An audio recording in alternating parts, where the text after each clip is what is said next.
Okay, here's your video on how to make coffee. The first thing you do, take a sip of beer. Alright, that part's optional. Tell the dogs to shut up.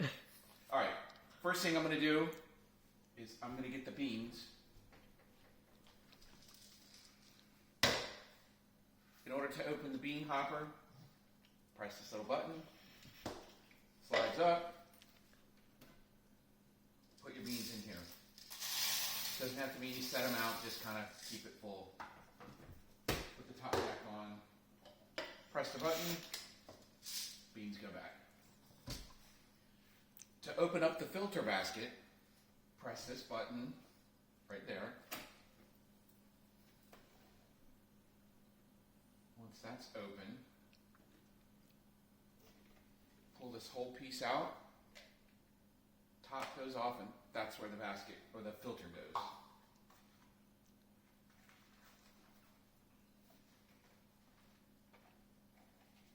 Put the filter in. Let's get up close. You put this back in so that this notch lines up and everything else just kind of fits in. Okay? Set it back on that tray and then close it. You set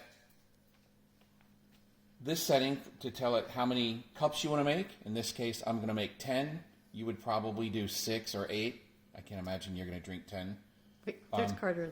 So I'm going to set it for 10 because this is coffee I'm making for tomorrow. Wait, Carter was being cute, but okay. Your strength control button, I'm assuming you want it strong. You can press that as long as you get three little indicators there. That'll say that it's full strength. Open up this. Oh, I'll get the water out of the refrigerator. A little filtered water is always good. Pour the water in here to match how many cups you set it for. In this case, you'll see that mine is set for 10. Close that up. Fill the water container back up. Obviously, make sure that the pot is empty to start with. If not, you'll have a mess of old, nasty tasting coffee. That's pretty much it. Press the on-off button, and it'll start grinding and making your fresh coffee. Tomorrow, I'll do the video of how to take this down and clean it and get it ready for the next day.